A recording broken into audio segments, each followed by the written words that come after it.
Bismillahirrahmanirrahim. Assalamualaikum warahmatullahi wabarakatuh.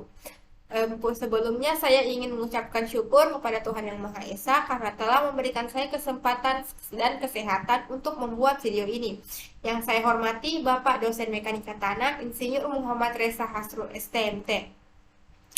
Perkenalkan, nama saya Nurmita Hajiruddin dari kelas D4 TSBGC dengan NIM 2102016011004.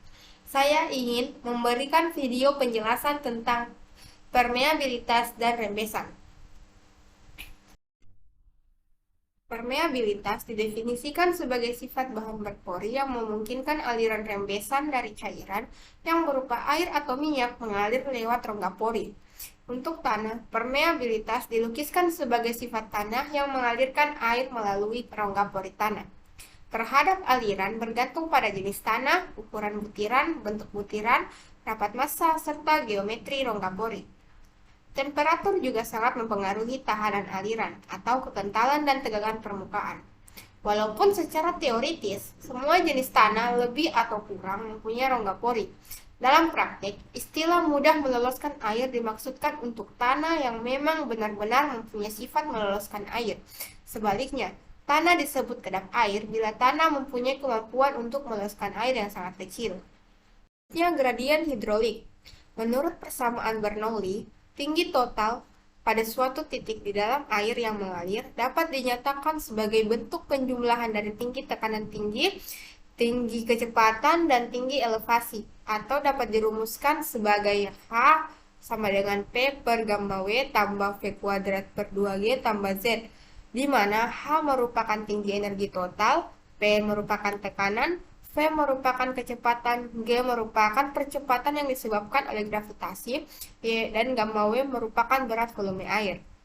Apabila persamaan Bernoulli di atas dipakai untuk air yang mengalir melalui pori-pori tanah, bagian dari persamaan yang mengandung tinggi kecepatan dan dapat diabaikan. Hal ini disebabkan karena kecepatan rembesan air di dalam tanah adalah sangat kecil.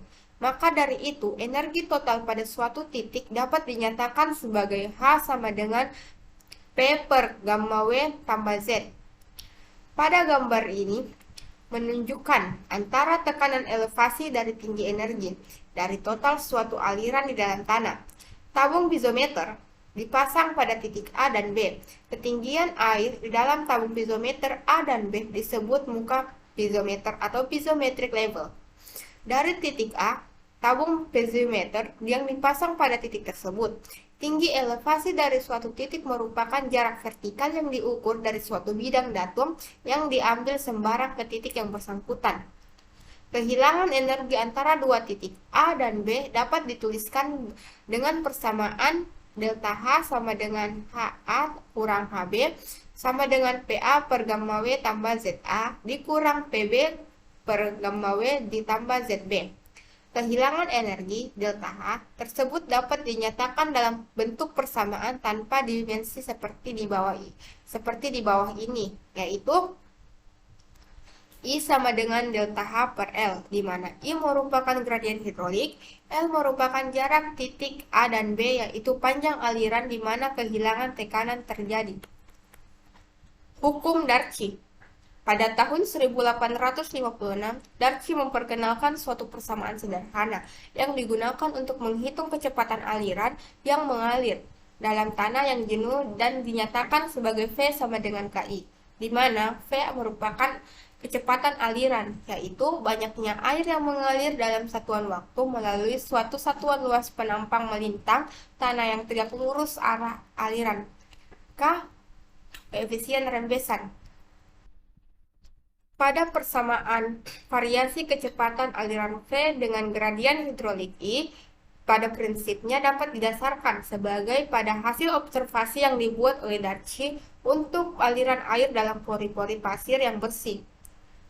Hubungan antara kecepatan aliran dan kecepatan rembesan dapat diturunkan dengan menggunakan penurunan persamaan yang menunjukkan panjang tanah L dengan penampang melintang total A. Apabila jumlah air yang mengalir melalui tanah dalam satu satuan waktu adalah Q, maka Q sama dengan VA sama dengan AV PS. di mana Vs merupakan kecepatan rembesan yang melalui pori-pori tanah. AV merupakan luas pori-pori penampang melintang, contohnya seperti tanah.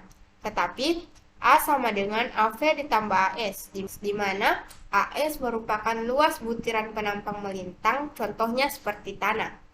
Dengan menggabungkan persamaan antara QVA ditambah VA, dengan digabungkan persamaan tersebut, maka dapat dirumuskan Q sama dengan V AV ditambah AS sama dengan AV VS, atau VS sama dengan VAV ditambah AS per AV sama dengan VAV ditambah AS kali L per AVL sama dengan VVVV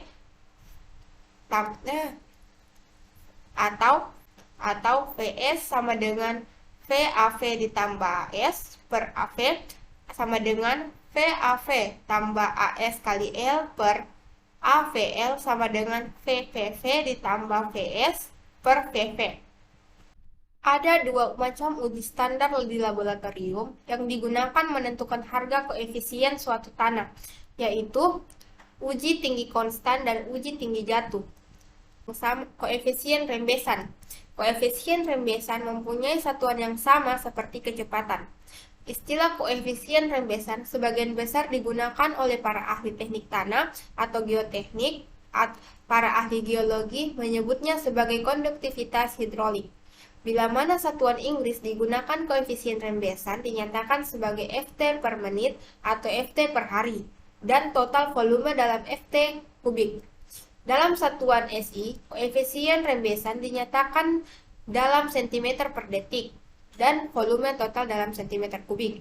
Koefisien rembesan tanah adalah tergantung pada faktornya, yaitu cairan distribusi, ukuran pori-pori, distribusi ukur butir, angka pori, kekasaran permukaan butiran tanah, dan derajat kejenuhan tanah.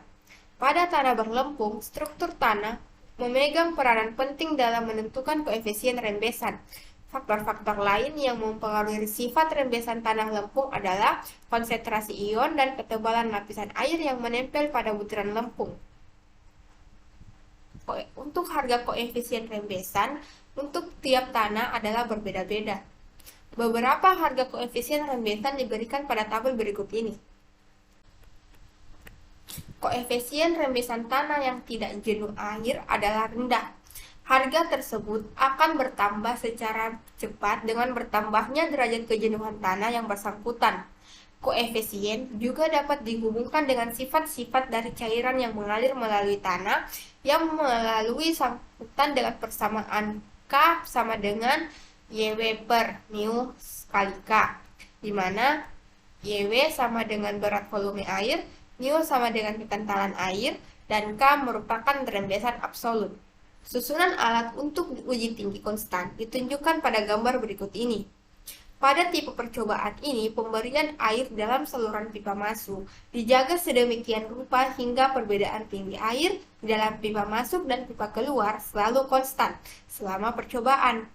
Setelah kecepatan aliran air yang melalui contoh tanah menjadi konstan, air dikumpulkan dalam gelas ukur selama satu waktu yang diketahui. Volume total air yang dikumpulkan dapat dinyatakan sebagai Q sama dengan AVT sama dengan AKIT, di mana Q sama dengan volume air yang dikumpulkan, A sama dengan luas penampang melintang contoh tanah, T merupakan waktu yang digunakan untuk mengumpulkan air, atau dapat dirumuskan juga sebagai I sama dengan HL, di mana L merupakan contoh tanah. Uji tinggi konstan adalah pengujian yang lebih cocok untuk tanah berbutir dengan koefisien rembesan yang cukup besar. Yang kedua, yaitu uji tinggi jatuh. Susunan alat yang digunakan untuk uji tinggi jatuh ditunjukkan pada gambar berikut ini. Air di dalam pipa tegak yang dipasang di atas contoh tanah mengalir melalui contoh tanah. Pada mulanya, perbedaan tinggi air pada waktu T sama dengan 0 adalah H1. Kemudian, air dibiarkan mengalir melalui contoh tanah hingga perbedaan tinggi air pada waktu T sama dengan TF adalah H2. Jumlah air yang mengalir melalui contoh pada tanah Waktu T dapat dirumuskan sebagai Q sama dengan K H per L dikali A sama dengan min A dH per dt, di mana A merupakan luas penampang melintang pipa tegak atau pipa inlet. Q merupakan jumlah air yang mengalir melalui contoh tanah persatuan waktu. A merupakan luas penampang melintang contoh tanah.